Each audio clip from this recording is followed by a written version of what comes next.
Waxaana wanaagsan gabi ahaantiin daawadayaal waxaad ku soo dhawaataan wararkii ugu dambeeyay ee dalka iyo dibadda oo hadaan oo kale ka daawataan channelka Gobson TV qodobada ugu doorka roon aad ku daawan doontaan waxa qayb ka noqonaya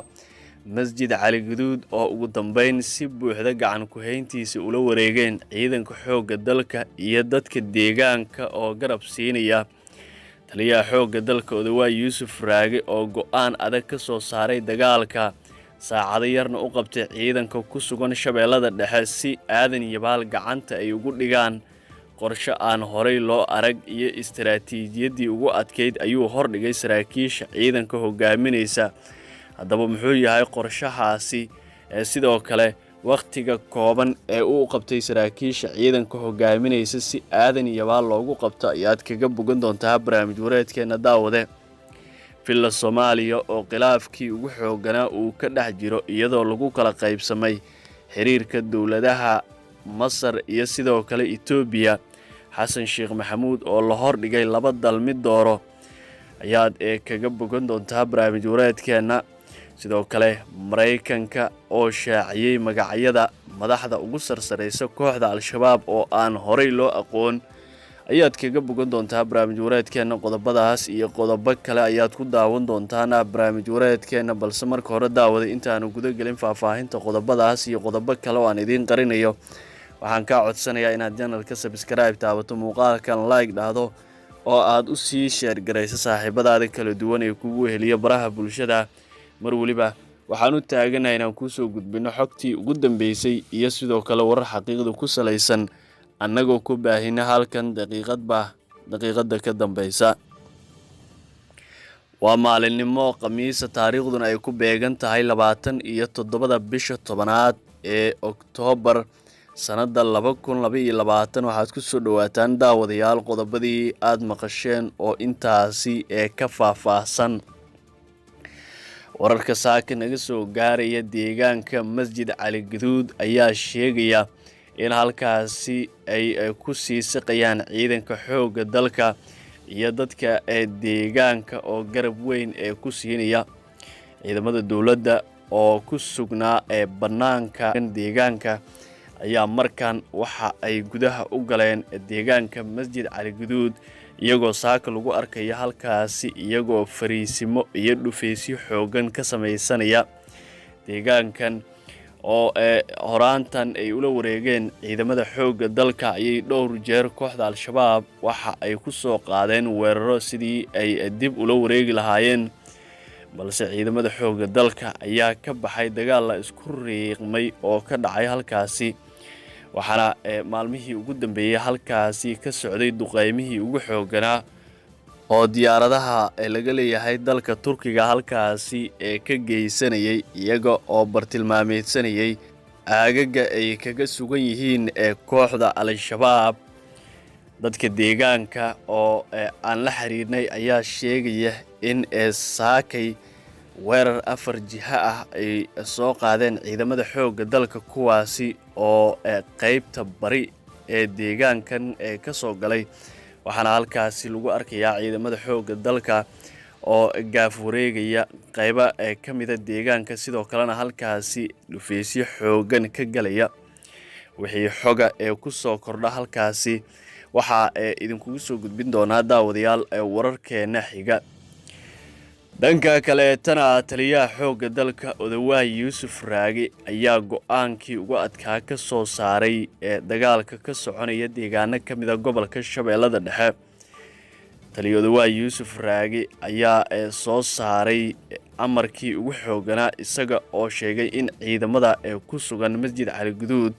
ay sida ugu dhaqsiyaha badan howlgalaan isagoo sheegay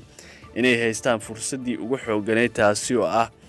in diyaaradaha Turkiga laga leeyahay oo ah kuwa ugu casrisan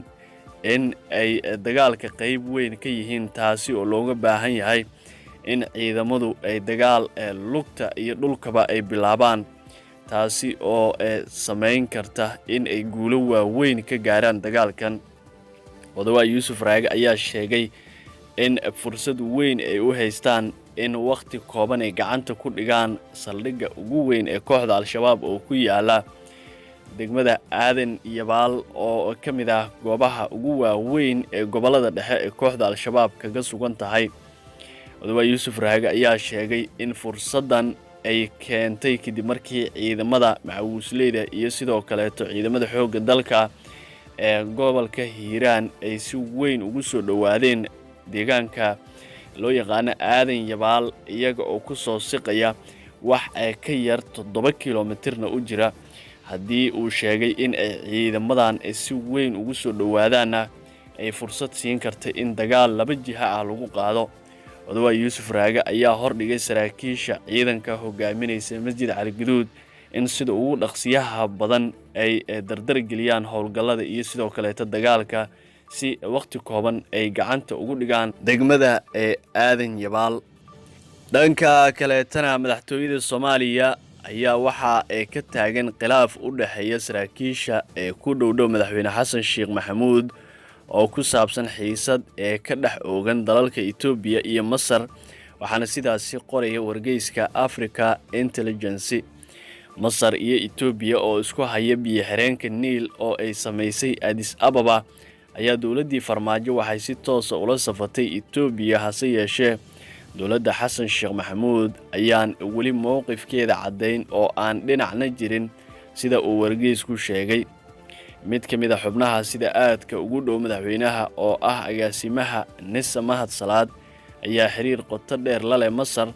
wuxuuna 2004 ilaa 2012 ku noolaa Qaahira halkaasi oo uu arday ka ahaa, balse xiriirka ayaa sii jiray tan iyo markii uu ku soo laabtay Soomaaliya 2012 ayuu qoray wargeyska African Intelligence.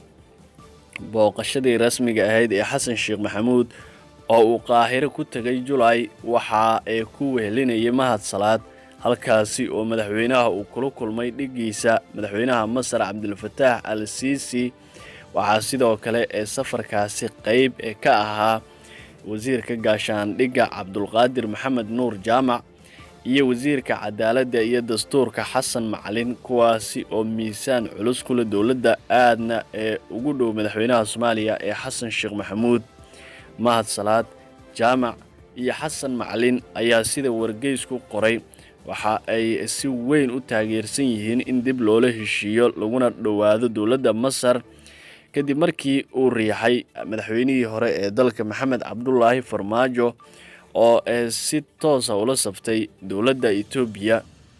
si ka duwan safarka Masar oo degdeg ugu xigay